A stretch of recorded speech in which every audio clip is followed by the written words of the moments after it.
Hello, everyone. Thank you for joining today's live webinar.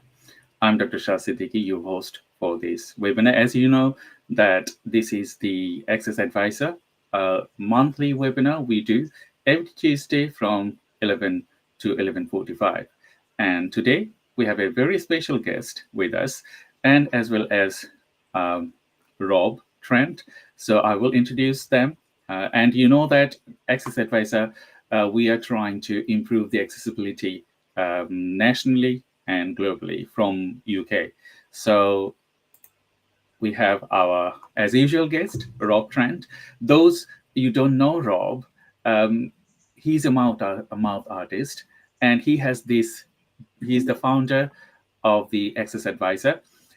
Accessibility is a core thing. If you are disabled or you are less able people, without accessibility, it's very hard for us to go to a place and as well as spend time, quality time. So, Rob, thank you very much for joining today's live Pleasure. webinar. How are you today?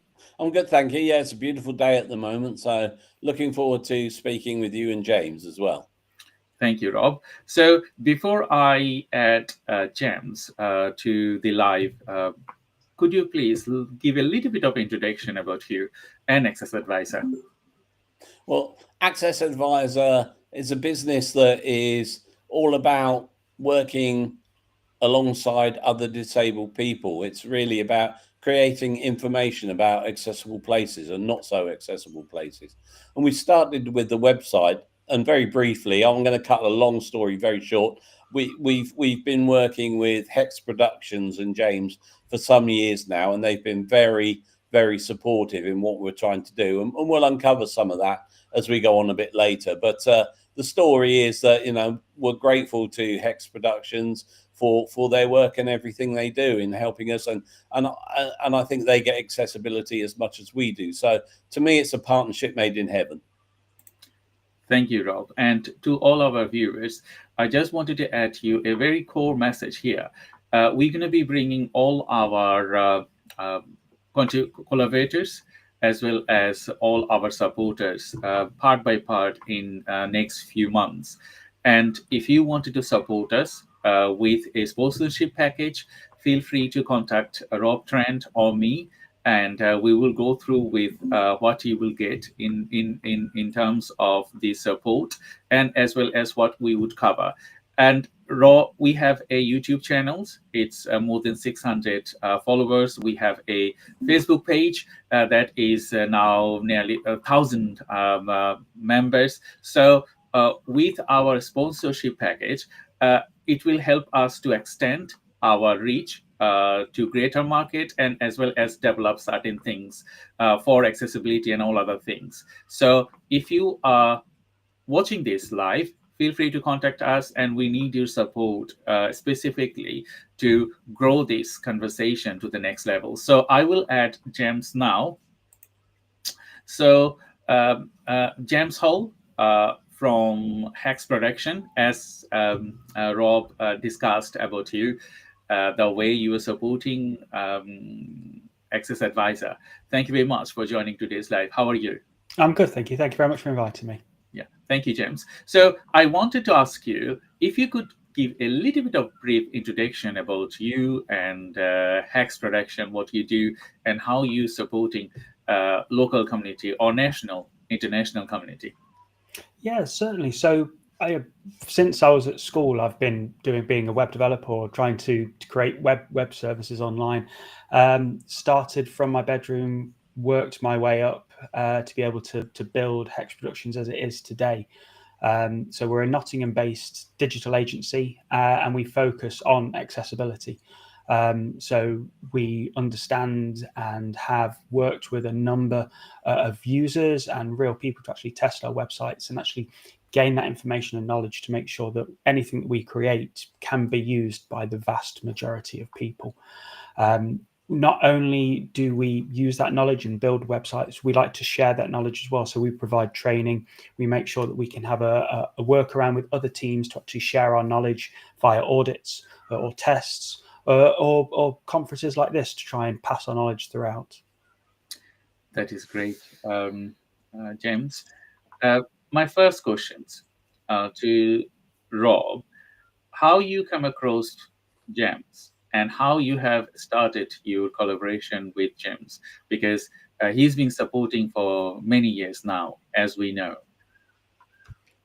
Okay, I'm going to be honest here. The memory is fading a bit, and how we got in touch, maybe James will be able to help me in the first place. But we did get together, and I think I also at one stage went to Nottingham and gave a talk to some of the people about Accessadvisr and accessibility. How we actually came across each other, I think I must have been searching for a new host for the Accessadvisr website, someone that was as passionate about accessibility as I am, and HeX Productions, they came into my focus, and we've been working together ever since. And from my point of view, it's been a great relationship. Hopefully James will say something similar along those lines as well. Yes, James. Yeah, definitely. It's been, one of those wonderful matches where we it's good to get on personally to go through that, and you share the knowledge and experience and passion from an accessibility side of things as well. So not only have we kind of developed the website with new features and new ideas, it really was this is a back and forth discussion about what you're trying to achieve. We see a lot of kind of websites just want to chuck something on a website because that's what we've heard to do. Rob's been brilliant with coming with ideas, kind of giving us some ideas of how to improve. And yeah, the back and forth and the conversations and the future developments that we've been putting together have been wonderful over the years. That's great to know, James, because there are many companies in the UK and internationally, and when there are lots of you can hire people from outsource and all other companies based on your work, and as well as working with people like Accessadvisr or any other companies. What make you think about specifically supporting them with specifically these projects or any other projects that you can name? So it is it's good to get as many websites in as possible. As a businessman, that's always going to be the case. But you have to take it from a team's point of view. Why are people coming to us for the support? Obviously, accessibility is a very high factor in this. So we've taken kind of the decisions when we do go for websites. Is this right for us? And is this right for the team? We work with charities, and one of the charities came to us with a comment saying that they test websites. They want to make sure that everything is accessible. At the end of the day, we want to make sure that all of our knowledge is passed on to the people that we're working with. So we want to work with people that want to develop themselves as well as their product or their business or their organization. So we look at many factors on this side of things. We also started to see when we transitioned from more of a just building a website point of view to developing websites as a standard, we took away that business case for it. We are going to develop your website to be accessible regardless if you like it or not. This is just the morally right thing for us to do. And we found that by saying it that way and by demonstrating what we do, you gain that trust and that passion from other people that you may not necessarily would think would carry on that accessibility drive. So it's been something that's been wonderful to see, and it is something that we like to promote, and really like to see them grow as well as ourselves as an organization grow. That's a very good point that you just raised. Like, even you working for someone, and if they don't understand the accessibility, you tell them that, okay, you need this. I work with many peoples due to my work capacity and all other things. The hard thing is to get them onboarded with accessibility, because they don't think why it is needed. And another thing is they don't have the funding to add a little bit of layers and other things. So my next question would be to you: how you support individuals, and what type of additional funding do they need if they think about proper accessibility assessments or all other things? So may sound a little bit controversial at the time, but we see that more and more people, mainly from a funding point of view, have let's say, a small budget, Mhm. and they get talked into buying these accessibility toolbars or these accessibility plugins that just drop onto a website that don't really offer that extra level of accessibility. There's no care and thought process that's gone in behind the scenes. There's no testing that's gone in there. It's just been something that's been dropped in. So what I would say for people that are looking at that, it's more about the learning and the education that you can bring in to your developers, to your designers and content writers, to see how they can actually start to bring in accessibility from the core side of things. That is much more important than a quick fix or a tick of the box. We need to make sure that the knowledge is passed on and the knowledge is then developed further. When it comes to kind of doing this or bringing in accessibility into your project or organization, you have to remember it's not just one single person's responsibility for accessibility. This has to be an organizational shift. So a couple of £1,000 is not going to bring that organizational shift when someone's just ticking a box. You need to make sure that, again, knowledge, insights, training can get pushed out throughout that. Because what will then happen is you'll have accessibility running in through the heart. From the very start of a project to the very end, you know that accessibility has been woven in and technically not cost a thing, because that whole project is going to be running through and through, using the knowledge and the gaining the experience that people have had throughout that. That's a great example, I would say, James, because some people really they don't know what they are doing. As usual, they don't know the specific knowledge they wanted to add, and as well as something that, okay, if you wanted to tell them, like, okay, you must do this, the user scenarios and usability and all those things, but some of the things that I have seen that they do very, very great jobs like you do. And in relation to that, I just wanted to ask a question to Rob. You know the Accessadvisr. You partner with HeX Productions. They are supporting you end to end. Why you felt that you need a platform like Accessadvisr? Why I felt, sorry, I missed the last bit. Why you felt that you need a platform like Accessadvisr? Well, I just think, if Accessadvisr is going to be working with companies, and I hope I'm getting the right end of your question here, that it has to be with companies that do share our vision for accessibility and to me, and inclusion. And to me, that's not just about having an accessible website. It's also about the vision for Accessadvisr as a company. Can we go forward, including as many disabled people as we can, in being totally open about accessibility, admitting where we get things wrong, trying to improve. That for me is why, we want to sort of work with companies like HeX Productions, because as James said, their projects consider accessibility from start to finish. And what we want to do is to try and include as many people as we can in what we're doing. Thank you, Rob. So my next question to James, in this digital era, we know about, the technology is growing very rapidly, AI and all those things. Why we need to think about accessibility and laying out the foundation of what we do to get better performance? So I feel like I'm going to go over myself again, so I do apologize. But it is knowledge is the big one. So it is finding out what other people are doing. So competitor analysis, seeing how people are actually performing in different ways, real world testing. You can't be accessible by just using an automated tool.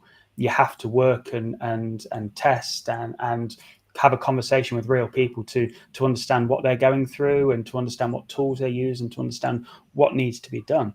You're absolutely spot on. Technology is growing at a wonderful rate. I never thought that we'd have to kind of think about how we're going to use AI and virtual reality in a single instance, and how we can actually make the accessible world we are in today a better place with these tools as well. So we have to learn as experts within the industry. We have to test ourselves and try and understand and try and push the boundaries. And one of the biggest ways that we can learn is by making mistakes. test, and actually understand what people are going through. One of the key memories that I've got is one of my first ever web jobs within a local authority. I was really proud in something I built. I achieved every bit that I needed to achieve within this brief.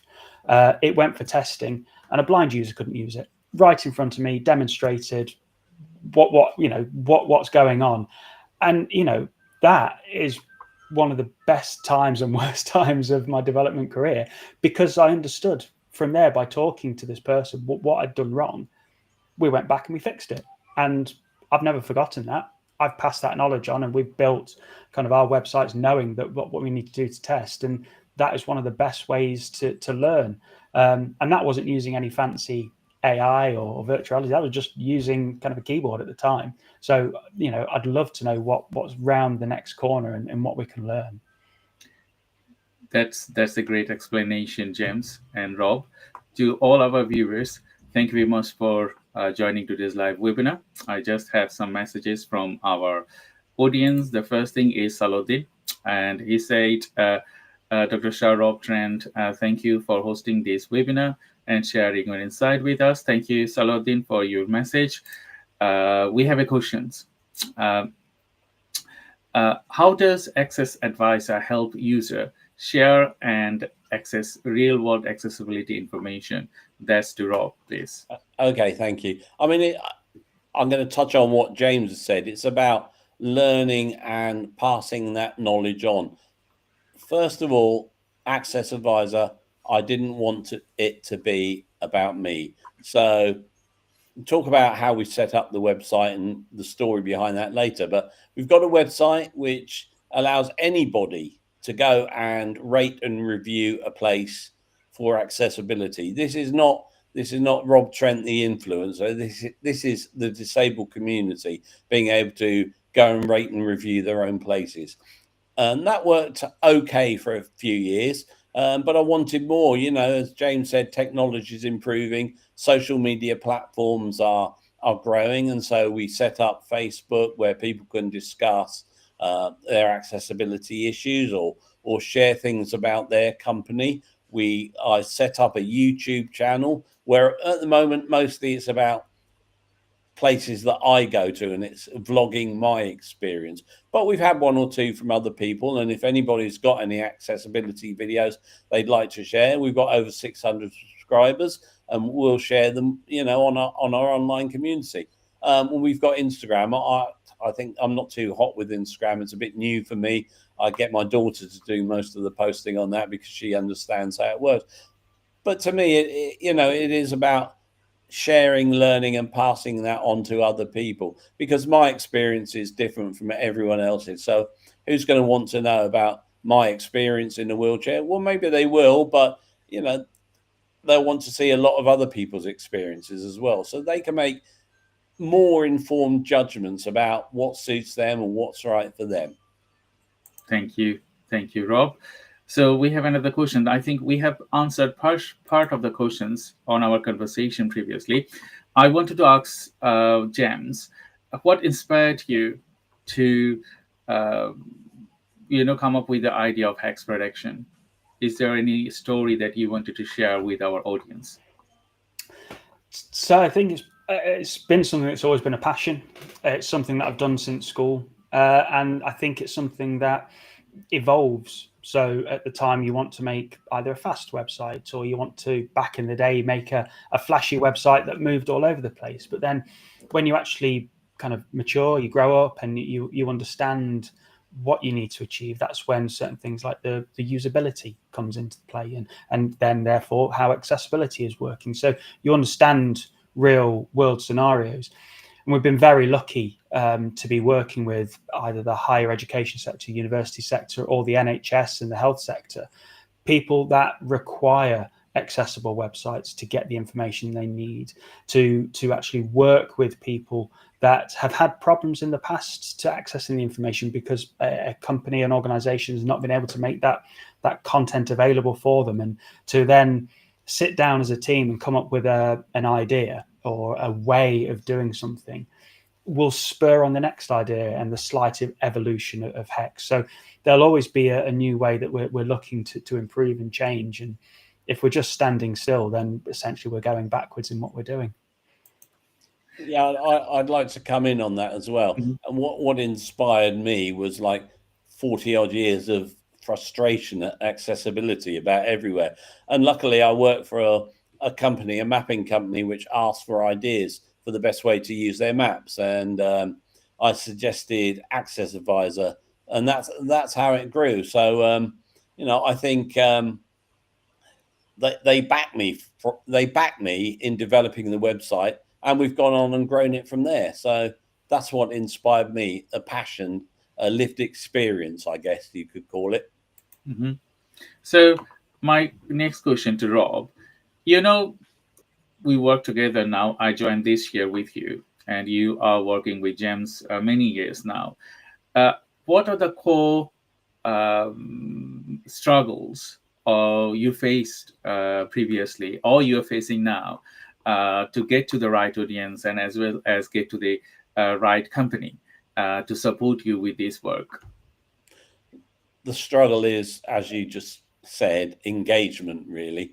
I think it's hard. You know, we've been a very small business now for a long time. And I've been doing it on my own, with James helping with the website, but I've been trying to run it all the other bits and bobs on my own.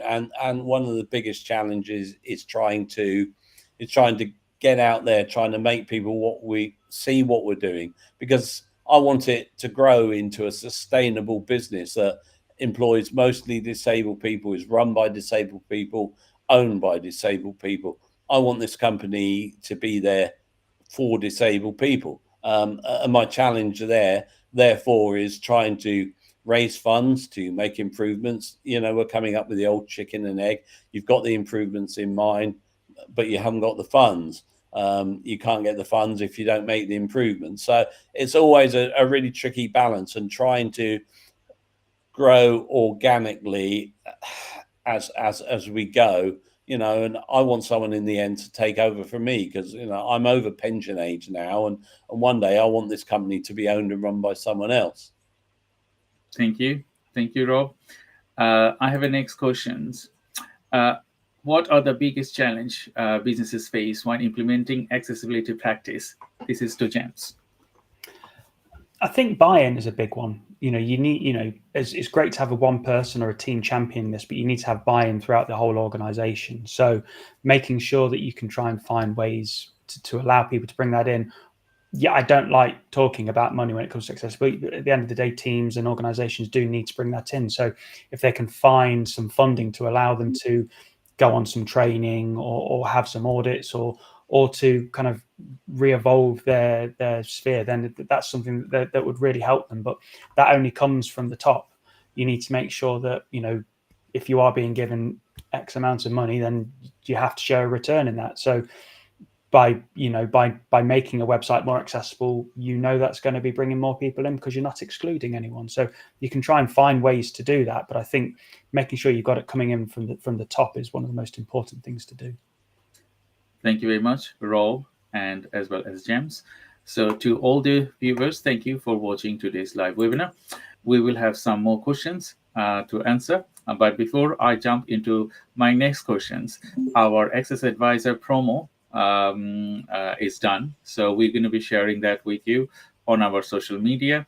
So the main thing here is that we wanted to support people with disability. Doesn't matter they are in the UK or they are in the other parts of the world. Our main concern is to support accessibility whoever you are and wherever you go. So we need your support for us to continue grow these projects to the next levels. So we have some sponsorship package, and we are working with GEMS to lay out the new site. So you will find our partner information, our sponsor information, and all those things. So we have good sponsorship packages for you to support us, because without that, we will stuck in a place that we cannot go beyond our limits. Because HeX Productions, they are supporting us. whatever resources they have, and we are being supported by other organizations as well. But we need a wider community to support us in relation with donations, in relation with the sponsorship package to go to the next levels. So I will jump into my conversation again. James, you're supporting with you support Accessadvisr, you support other charitable organization as well. What motivated you to support this? Because supporting an organization is just like spending you or supporting them with your resources, and that also costs money. Mm-hmm. So what inspired you to support Rob or any other organization in the UK and elsewhere? It's believing in a cause, believing in a reason. So I'm very lucky. I can travel to football grounds and I can go to cafes and university buildings, and I don't have a problem or an accessibility requirement to get me from A to B. But then when you see how troublesome it can be, when you see the lack of support that you find in places, then it annoys you, it winds you up. And that when you find that there is someone with such a passion because either they have been discriminated against or they have had an issue in getting from somewhere just to watch a football game, then you want to make sure that they can get their voice heard as far as possible. And this is one of the big things that Robin and ourselves kind of really believed in. It's something that technically it shouldn't be a website that we need to have. It should be everyone that should be able to get from A to B. But the reality is this isn't the case, and Rob's doing a fantastic job to do that. When it comes to other kind of charitable sources, again, it's a belief. You don't just do something because you want to do a quick free website. You do something because you believe in what you're doing. So Rob is one of the best kind of examples of something that we do in the relationship that we have, because as I say, this website shouldn't have to exist, but thankfully for Rob it does exist, and thankfully for the viewers and the people that are reviewing and actually getting the information, they can look at that before they even go somewhere and still then have a good time because they know it's going to be a very good place. Thank you, James. So my question to Rob, do you have any specific asks to the audience or businesses to grow this initiative to the next levels? Yeah, I think it's important that we try and reach out to organizations to see how we can help them. I mean, you mentioned the sponsorship packages, but I think it's important for those organizations to see that, connecting with a business that is truly focused on better accessibility. And I won't say perfect accessibility, because no such thing exists. We move on and things change and things get better and better. Where I was in terms of accessibility and my lived experience 40 years ago is so different from where I am today. But for those companies, I say, give us a try, get in touch with us, see how we can help you, because there's no point in me just coming on here and saying, well, give us some money, but come and see how we can help you. At the moment, we're here and we're waiting to hear from you, and we want to see if we can help your company as well. Thank you very much. So my next questions to James: what technologies do you see shaping the future of accessibility in the next 5 to 10 years? The famous crystal ball question that's always there. So it's a very hard one, but because again, it's growing so rapidly. So we said, there's voice technology really coming to the front. AI is absolutely booming. It's definitely one of the biggest keywords at the moment that people are using. But then you've got immersive technology and virtual reality. They're becoming more of a mainstream. So what's having to happen now is more people are trying to actually understand how that's being used and what's happening. You've got you've got consoles like the Xbox that are going above and beyond for accessibility. So there's so many different ways that we can see how that's being done. but at the end of the day, we need to make sure that the interface is working. So because they have all of these technologies, we need to try and test and understand how each one interacts with each other. We've always said that, you know, at the end of the day, Google is a screen reader. It's making sure that your content's right. So I think making sure that whatever you're creating, making sure that your content and your information is easily understandable and can be consumed in different formats, then we can push that into the different devices, the different voice recognition tools that I'm not going to say in case it sets anyone's off in the room, things like that. We need to make sure that they can consume quite easily for you. Mm-hmm. That's great, James, because, you know, as an AI scientist, data scientist, I've been working with various AI projects and technology projects. So the technology is changing so fast. So if you're thinking something now, you need to think about when you implement your system, are that going to be outdated, isn't it?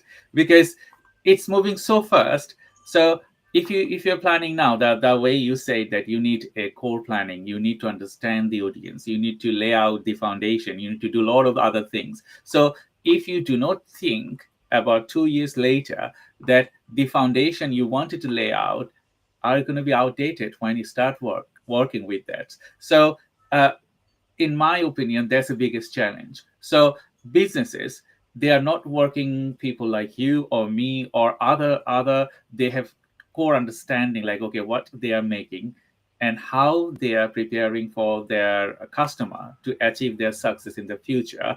That will be a hard thing to do. What do you think, James? It's true. It's you know, trying to keep up with this, and when you have to then deal with an organization, you know, say the size of a university, you know, this has come through so many different layers to get a part of, and then you have to implement it. But then, like I say, it's become out of date. So it really is trying to find a good middle ground of what we can try and achieve. Let's, you know, great to kind of reach for the stars, but we need to actually get a nice minimal viable product for the user to actually allow them to understand it a bit more. You know, it's something that Rob believes in quite heavily. You know, let's get something out there so people can actually understand. Let's get them to use it, because having nothing is worse than that. Let's have something little and we can build upon that. So then we can maybe find a new technology or a new bit that could just integrate with it a little bit better. So don't go for the big bang. Go for the little bits. Help people step by step, gain their knowledge, gain their information, and you can build upon that. Thank you, James. And thank you, Rob. To thank you, everyone, for your questions. And if you're watching this live webinar, feel free to share this recording with your friends and family, because James is here, Rob is here, and we will get more benefits if you share this episode with your friends and family, because James had a tendency to support like Accessadvisr organization, charitable organization. It's a core belief, as he mentioned. So if you wanted to contact James, the social media is out there, from LinkedIn, from YouTube, and as well as from Facebook and any other social media. You can get access to James and Rob. So I will move back to next segment of this webinar. I wanted to ask Rob, you know, accessibility, we know that this is a core needs. And due to my job and traveling different places, I have seen something a little bit different. The need in the UK and the government and all other things, the legislation and everything is different than if I move back to like Asia. If I move back to any other places, I can share a story of my recent travel through China. Accessibility is there, but it's not actually shaped in a way that UK shaped the way. So what do you think, if Accessadvisr wanted to reach outer of the UK, how you wanted to change their perspectives and supporting people out there? Well, I think at the moment we have to start really small. You know, we have the website, people can rate and review their places in countries anywhere in the world. So we're not just a UK-based website. We have the Facebook group where people can come and join from anywhere in the world. So that just makes the point, I think, that we can make small, very small differences around the world, and the more people we get from all over the world, the better. I think that's going to be the key thing. We want to grow, but we can't take on the world in one go. We're busy enough now just trying to deal with our changes here in the United Kingdom. But we will, I think there's a question there. What role does user-generated content play in making Accessadvisr impactful? Well, user-generated content is basically keeping it real. It's not just me telling you as a powered wheelchair user that I can't get into this place. It's someone with a visual impairment or a neurodivergent disability, or who is neurodivergent, explaining how they do it. So user content is important. The more people we have that join us on this journey, the better. And I can't stress that enough. I don't want it to be about me. I want to move away one day and watch it grow and grow and grow. But the more people we have, the better it can be. And hopefully people can follow the links, wherever they are, and come and join Accessadvisr. Come and get our Facebook group over 1,000 subscribers. Get us up to 1,000 subscribers on YouTube, so we can start hopefully raising revenue through YouTube, through our content videos. I'm on a hard sell now, so I'll better stop, because it sounds like I'm just selling stuff. No, Rob, we need to sell things, because if you don't ask people, you don't get the support you required.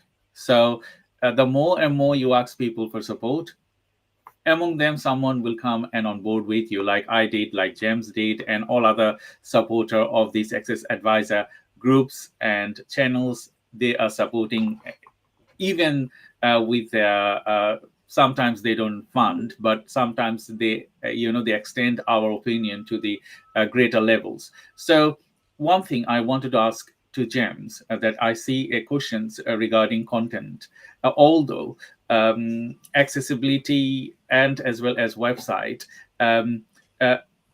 if you wanted to get to the greater audience, you need greater content. How important it is for anyone they're thinking about the future of websites or any application, what they think about content planning and other things. Content is so important.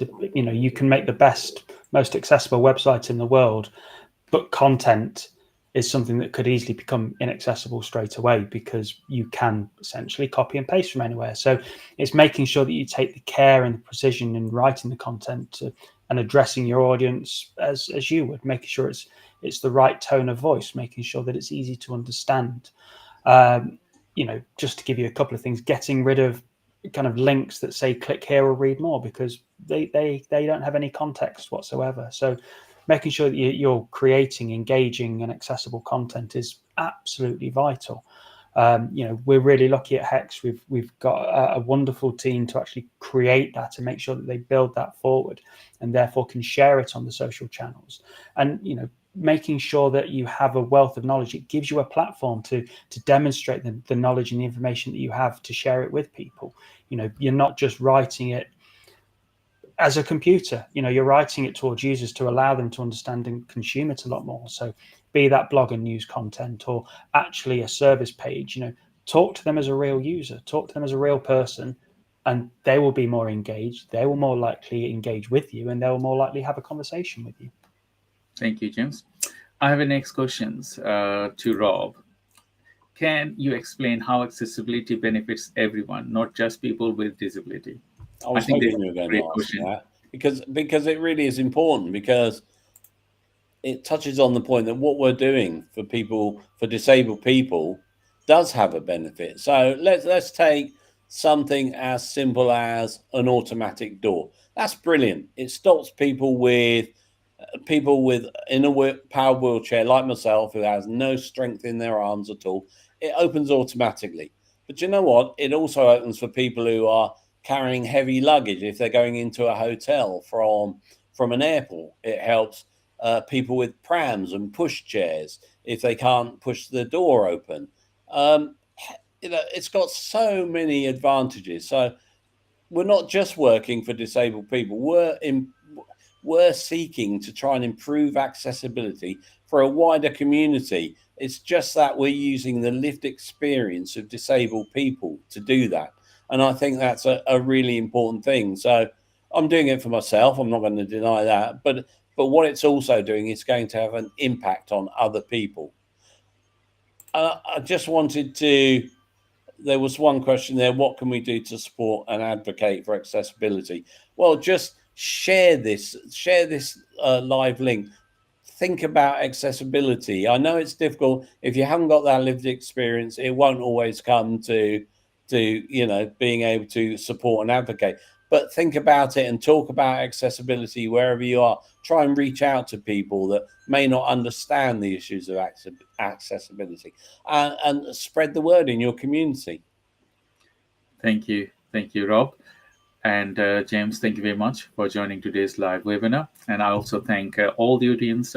You're watching this live webinar. We are going to be doing another live next month. So every second Tuesday of each calendar month, we're going to be doing Accessadvisr live webinar, and we will bring specific guests to talk about accessibility and how they are shaping the future. So today we had our special guest, James Hall from HeX Productions, and we talk about a lot of different things today about accessibility, about HeX Productions, how they're supporting Accessadvisr and other companies in the UK, and creating the momentum for the future of accessibility, and as well as other as well as supporting the community. So we are nearly end of the sessions. I wanted to ask James, do you wanted to add any remarks or key takeaways from this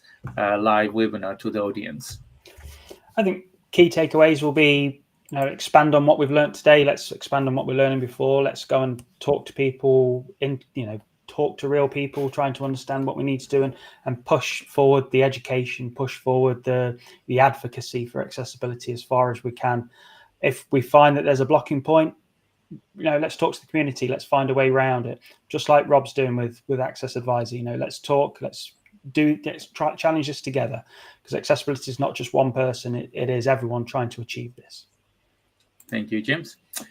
Rob, as usual, if you wanted to add anything, key takeaways for the audience. I can always find something to add. Firstly, before I touch on the key takeaways, there's a question about technologies shaping the future of accessibility, and James has already touched on it, but I'll give you a real life example. James mentioned voice control. I'm down here in my art studio.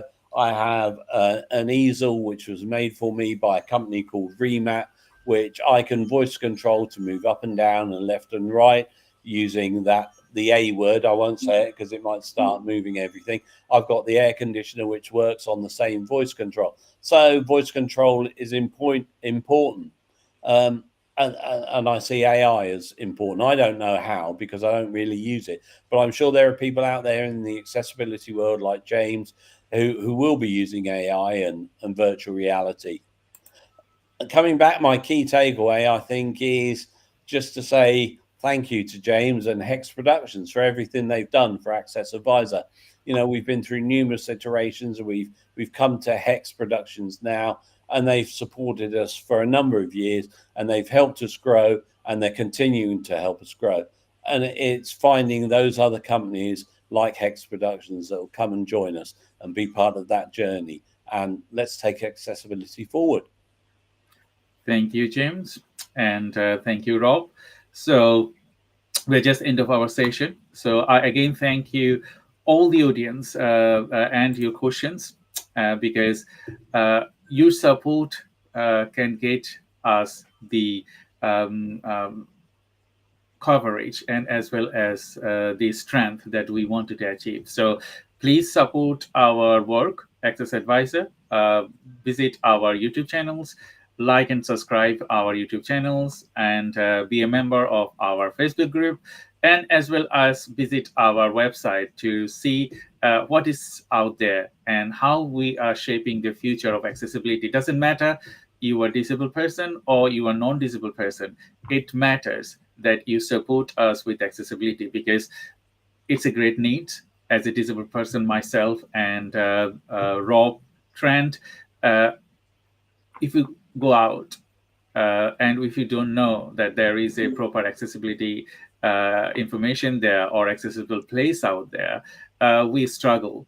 And we know that many of our audience here also struggle. So we wanted to make this more fairer for you, and as well as grow this accessibility Accessadvisr initiative to the next level. So until my next episode, thank you very much. And I just wanted to thank Rob and James for your contribution and time, and see you with our next lives next month, second Tuesday. Until then, stay tuned, and bye-bye. Bye.